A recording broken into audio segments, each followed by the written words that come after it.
So has Games Workshop finally cut back on one of the most maligned mechanics of 40k 9th edition? It seems that in 10th your force fields and unnatural barriers will be far more effective, and don't have quite as many demons and railguns cutting through them as if they weren't there.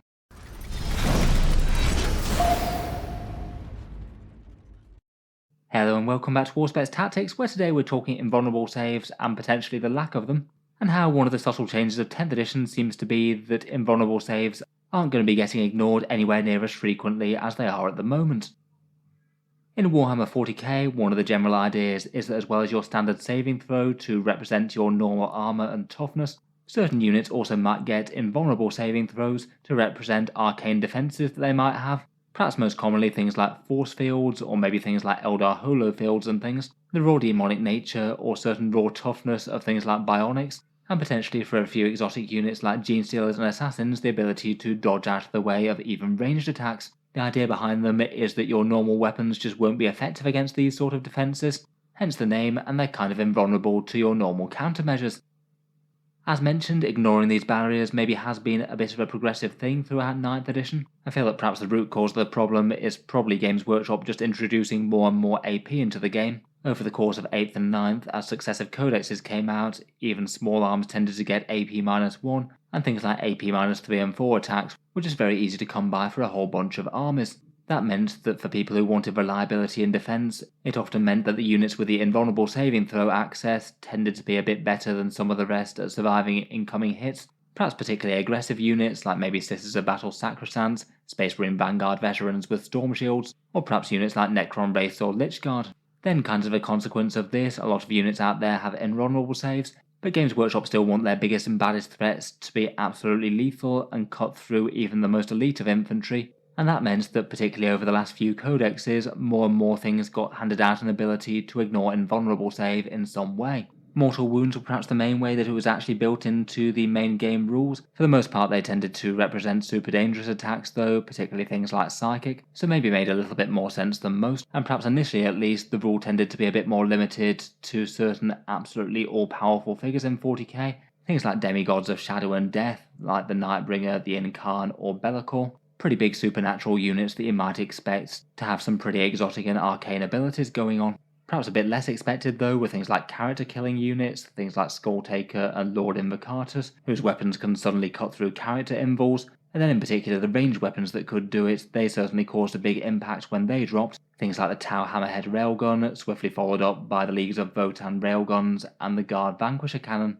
Single short weapons in particular do tend to fare pretty badly against invul saves, as even if you're doing enormous damage with a Vanquisher Cannon against a 4+ invul unit, the enemy has a 50-50 chance to shrug it off even if you're hit and wounded, and then even if the enemy fails they can always use a command reroll to re-roll that failed save. Just meant that those kind of guns were spectacularly hard to balance, and they were very hard to be any good against things with good invuls. There's quite a lot of character upgrades that also do it as well though, things like the Sisters Canoness ability that they can get, Null Zone and Death Hex on the Space Marine Psychers, and Blood Shield for the Chaos Knights. It did get round to a whole load of armies having very good ways to ignore the invul saves, even the ones that didn't have the ability to drown you in mortal wounds anyway. On top of that, they weren't just rare units in army selections. Out of this list they got played really quite a lot in their armies, just due to how good the ability to cut through invuls was. I'd say most of the selections listed here were pretty competitive, or at least borderline so, even despite costing a bit of a premium. Perhaps the rules that really made it clear that Games Workshop would let the power creep get away from them a little bit though, was the Demons update where they gave the Chaos Demons super invul saves, basically unrendable armor saves that functioned as invul saves that couldn't be breached by these other effects. So things like Tau railguns and things wouldn't work on Chaos Demons invuls, but they would work on most others. And then finally, as if ignoring ignore stuff wasn't getting far enough, they then finally patched the Grey Knight Warlord trait Demon Slayer to allow that to ignore the Demon super invuls. You now had a weapon in the game that could ignore invul saves that were immune to other weapons that ignored invuls. With all this going on, it does look like Games Workshop is probably trying to rein things in a bit. So far in the 10th edition previews for the factions, it looks like they're reversing this trend. I guess that quite a lot of people will be kind of fine with this. So far for this, quite a lot of Games Workshop's previews have focused on the biggest units and the heaviest weapons in the game, and it does mean that we've seen the new incarnation of quite a lot of things that previously would ignore the invuls. Things like Be'lakor and Scarbrand from the Chaos Demons, and the Votan rail weapons, both the infantry portable one and the great big land fortress one. All the ones that we've seen previewed so far no longer have the ability to cut through unnatural defences. The profiles are generally kinda similar to how they were before, but just lacking that rule. My guess is that at this point that the only thing that will be ignoring invul saves in the game might be mortal wounds. We'll have to see if they bend or break that rule on any of the other crazy units out there. We've only seen a selection, but I feel like at this point there's at least a reasonably good chance. It doesn't mean for these units individually they're going to be far less effective against certain targets. Particularly any of these Storm Shield type elite infantry are going to be far harder to crack. You might get Be'lakor and Skarbrand only killing about half as many as they would have previously, in the time where their attacks would have cut through everything no questions asked. It might mean that these units are a bit less scary into each other or into characters and leaders as well. A little bit less auto death if you can spike high on your invul save rolls.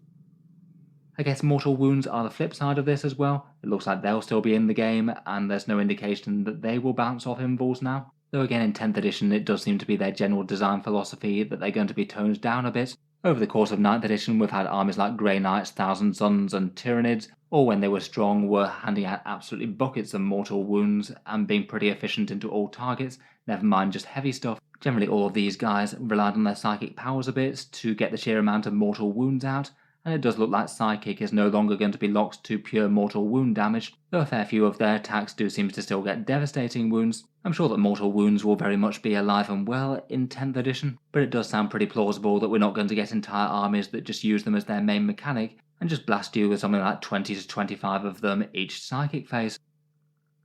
Overall, between those two changes, I feel like the invul saves will be quite nice on your elite units now, a lot more than before. Things like characters and shield infantry should have a good chance to hold up these alpha level threats, even if they are throwing a bunch of high damage attacks at them. Probably good news for things like Terminators or Storm Shield infantry. Maybe a bit less chance of just one of these enormous threats jumping into melee with them and wrecking them outright. It's going to be interesting to see if the Vanquisher Cannon and the Hammerhead Railgun follow the same pattern as the Votan Railgun. If so, it looks like they'd probably get devastating wounds, so have their damage transposed to mortal wounds if you can get the wound roll of a 6. If so, I guess they'd still have the chance to punch through the unnatural defences, but it wouldn't happen most of the time. A lot of these guns are going to be wounding on 3s or even 2s, so most of the successful wounds aren't going to ignore things. I guess the only thing that might count against the invul saves being a bit more important is that AP seems to be decreasing as well. It's not universal and across the board, but a fair few things that were AP3 have dropped to AP2, and similar for AP2 and 1 stuff. It tends to be more dedicated anti-tank weapons that have kept AP3 more than most. I guess the effect of that might be that a few fewer units are pushed onto their invul saves by units shooting at them, as only the really big alpha level guns plus the AP-4 melter guns seem to be keeping very high AP these days. I still say that invul saves are going to be very relevant on vehicles and heavy infantry due to those kind of guns likely to be pointed at them, but maybe just a tiny bit less important for certain other units perhaps. Anything with medium saves and sort of weakish invuls, you just might not be pushed onto them all that much.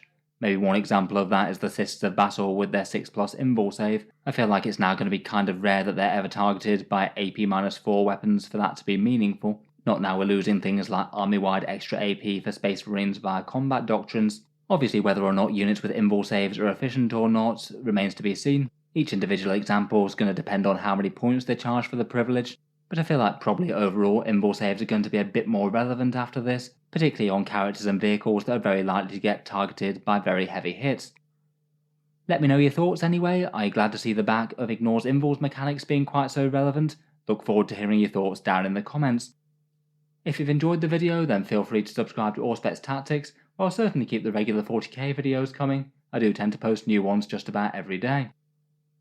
Finally, if you have been enjoying all the videos on the channel, I would just like to mention that Auspex Tactics does have a Patreon page as well, and you can find that links down in the video description below. Channel patrons do get a fair few advantages, seeing certain videos early, regular votes to see what sort of things happen next on the channel, and automatic entry into the regular prize giveaways with a chance to win some big model kits each month. If any of that sounds good to you or you'd just like to help support, the link's down in the video description below. In any case, a massive thank you for listening, and I'll hope to see you guys next time.